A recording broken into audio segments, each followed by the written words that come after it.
Hello, everyone. Welcome to today's episode of Newsflash. We have an amazing show for you today, as always. But we will now start by going over the topics. Today, we're on the show. We're going to be talking about a little bit about the Trump impeachment. We'll talk about some gun control action being taken, and more loopholes being opened by the Trump administration on this. We'll talk about Benjamin Netanyahu joining Donald Trump next week to announce the, quote, deal of the century peace plan, giving Israel literally everything it wants. Also, doctors have come out to condemn Trump for threatening to slash Medicare funding. The most dangerous situation that humanity's ever faced, well, that's happening right now, is the doomsday clock has been set with 100 seconds to go until midnight. So pretty much doomsday there. And we'll end the show on some good news with the positive, the 100 seconds of time we still have left. Bernie Sanders jumping out to a double-digit lead in New Hampshire and generally doing well in polls across the country. Joining me now, we have a fellow Bernie Sanders supporter, Chase Henjes. Chase, welcome to the show for your very first time. Really, really appreciate you braving the technical problems that we had setting up to come on the show. All right, thanks for having me. All right, so we're going to get right into it. So first of all, I just want to get your take on impeachment, because I know you're a pretty relatively left of center guy. And a lot of people on the left of center, like, they have different opinions on this whole Trump impeachment thing. Do you think this is going to end up hurting the Democrats electorally in the long run? Is it going to make real change harder, or is it something that really needs to be done to hold Donald Trump accountable? I think it's pretty net neutral effect. I don't think it really swings either direction. I think that there is a slight possibility that could hurt him, and you've seen Trump's approval ratings going up since the impeachment trial. And I think, honestly, in my opinion, that it was a bad political move from the Democrats because, as I just mentioned, his approval ratings went up, and there are also simply stronger stuff to prosecute him on. You could prosecute him on a violation of the War Powers Act with his intervention in Yemen. You could prosecute him on the $300,000 he took from Saudi Arabia funneled through his hotels. There are stronger things you could prosecute him on, but they went after a seemingly he said, she said situation, which really has no sort of legal backing. I think that it was a bad move by the Democrats, but I think once they committed to it, I think they should keep pushing for it simply because they really don't want to be seen as backing down now and vindicating him. And also, it really is an abuse of power to use the office of the president and his foreign policy sort of abilities to actively target a political rival. So I think there were stronger things to go after him on, but I think that overall it's going to have a net neutral to slightly net negative effect on the Democrats.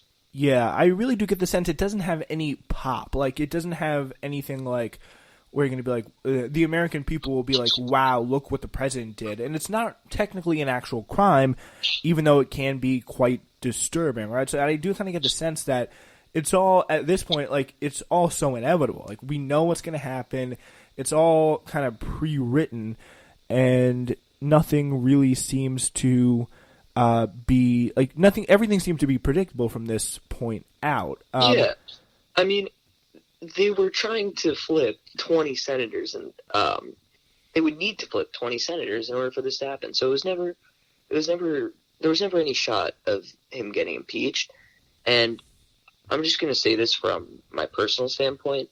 I'm honestly just getting sick and tired of hearing it. And I don't know about other Americans, but I don't have the stamina to keep up with it at this point. Yeah, like, there's too many other, like, very, like, there's important things on it, because you do get kind of get the sense, I mean, at least for me, like, it's like, oh, am I missing like real history here? Like, is this something that like, because everyone in the media is talking about like, oh, it's real history, like it's bold, but then I turn around and see like, Hakeem Jeffries, who's one of the House impeachment managers, if you didn't know, coming in and quoting people like the Notorious B.I.G. and Hamilton, like on the floor, and Adam Schiff being like saying all these like kind of corny things, and then obviously the Trump lawyers are not much better, but it just seems like this is just really kind of a pointless exercise that, just based on the way our news cycle runs, is going to be forgotten about probably by most Democrats, and if anything, used as a kind of cattle prod for the Republicans to get their voters out to the polls come this November. Yeah, I mean, I think it's going to sort of, the only thing it's really going to do is galvanize his base, because I think that the true Democratic base really honestly doesn't care about this. They're much more policy oriented. Mm-hmm. So, I mean, I'd have to agree with you. It's not, I don't think it's really the issue of the day, in my opinion, because it's simply just what it is, and a lot of Americans forget this, it's not a real legal trial. There's no legality present within impeachment. It is purely political, and that's how it's been in the Constitution. So it's really just a trial for show. It's a trial for the American public. And the Democrats thought that this trial would sort of help them in the long run in the election against Trump in 2020. And the Republicans, I think, honestly have the stronger side in this, simply because it's easier for them to get out a simple message, which is, hey, Biden was corrupt. We're investigating corruption, because that really is what happened, while the Democrats have to rely on, however true and sort of wrong it may be, they had to rely on a simple phone call, which really doesn't hold well with the American public. Yeah, and they also get to say that our boy, like our man, our fighter, Donald Trump, is under attack, and it's like that's going to be something that's going to really freak them out, because it's like that, like that's their main guy. Like, this is the one who they're really trying to really go to bat for. It does seem to, there's a whole battle over testifying, and the Bidens possibly Joe Biden and Hunter Biden testifying. What we are going to do is I'm planning to have a guest on to kind of explain this, and we'll discuss the merits of that a little bit more. But I do want to get into some more policy-oriented stuff with Chase, as right now gun control advocates are slamming Trump's reckless decision to loosen firearm exports regulations. So he made it easier pretty much for the gun lobby to sell firearms abroad. And I mean, it's kind of funny at this point, because you kind of get the sense that they're out of loopholes, really, because they've just done them all, and now they're kind of just grasping at straws, the gun lobby is, because even though the NRA is not doing so well financially, I think gun culture is really stronger than ever in America. It's kind of hard to see how anything's going to change, barring a super blue government come in 2020. I think, honestly, nothing's going to change on many major issues, gun control being one of them, until we get money out of politics. I see it as the sort of rotten core of the entire system, because when you look at it, the reason that we're unable to get sensible gun regulation in the terms of universal background checks is simply due to the gun lobby. Universal background checks currently have a 92% approval rating across America. 92% of the American people want it. So then you have to look at, if 92% of the American people want it, why aren't Republicans and some Democrats following through? And that really is down to the fact that, as you mentioned, the gun lobby and the NRA, they're pumping money into elections and basically buying the way forwards for the continued killing of many Americans. So I honestly believe that the only way we can really tackle these issues is by getting money out of politics first. Yeah, that is such a key and critical point that I think even with a lot of progressive movements taking center stage now in our politics doesn't really get talked about enough, because it's like that is the corrupting influence that kind of gets after everybody. And we did get a little bit of it with the Wine Cave fundraisers and Elizabeth Warren and Pete Buttigieg and Bernie kind of tagging in on that. But I think we need to really see more of that, because it's so important in peeling away the kind of layer, like the layer that most people don't really get to see but assume is there anyway with our politics. So pretty much this new rule in particular entered in the Federal Register on Thursday.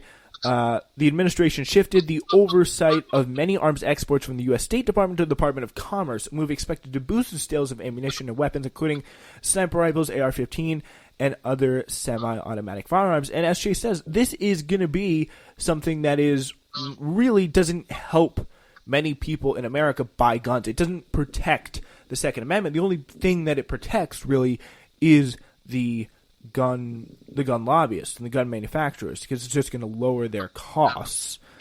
Like, I kind of really wonder until the next mass shooting happens again, like what can it's kind of tough to really find anything that we can do as just average citizens to push for change, because as we have seen time and time again, any real gun movement kind of fizzles out. Look, I'm a bit more of an optimist on this side.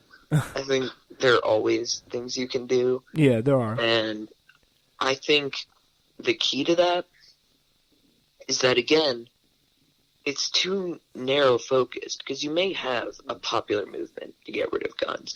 You may have all this public support, which is going to happen due to the fact that many Americans approve of common sense gun legislation. But if you're unable to tackle that core issue of money in politics, you're going to be unable to achieve any sort of change. So if you're asking what you need to do, it's contribute to groups or individual politicians that promise to take money out of politics. That's the only way you can move forwards and sort of begin to chop at the root of the gun issue. Yeah, and so that's like contributions to Wolfpack, Justice Democrats, yeah. Bernie Sanders, etc. Yeah, Justice Democrats, Wolfpack, and obviously Bernie Sanders, but Justice Democrats and Wolfpack especially. Wolfpack, for those of you who don't know, is an organization that is founded by Cenk Uygur and the Young Turks to get money out of politics purposely. They've gone around to, I think, a lot of state houses and worked grassroots to get money out of politics amendments passed and trying to get an amendment to the Constitution. So if you donate there, you're not just helping with the gun issue, you're helping with a ton of other issues like financial regulation, environmental protections, like any issue you could think of that has a large industry or large lobby controlling it, even from down to like food processing regulations. Like the Trump administration is now rolling back regulations on like the pork industry. So now they can just put anything they want in pork, like whatever cleaning costs are now out the window. So if a little bit of metal, for example, ends up in your pork, it's no big deal to the pork companies because it's just fine for them. So that is very, very true, because you can really, if you can put your money where your mouth is on a lot of great issues there. Thank you for making that point there. Justice Democrats, Wolfpack, Bernie Sanders, among others. And we did see a pretty interesting campaign with Beto O'Rourke taking a turn very strongly against guns. Do you think that kind of messaging, like, hell yes, we're going to take your AR-15s, there's a quote from him in the debate, do you think that is the right tactic for anti-gun people to take? No, it doesn't work. I mean, when I look at gun legislation, there are three main policies that have been shown statistically to reduce gun violence. That's universal background checks, a fair, which is critical, national gun registry, and a voluntary buyback system. When you have people calling for that mandatory buyback system and that mandatory confiscation of guns, it's sort of rings a bad tone in many people's heads, especially gun owners, because what you're talking about is government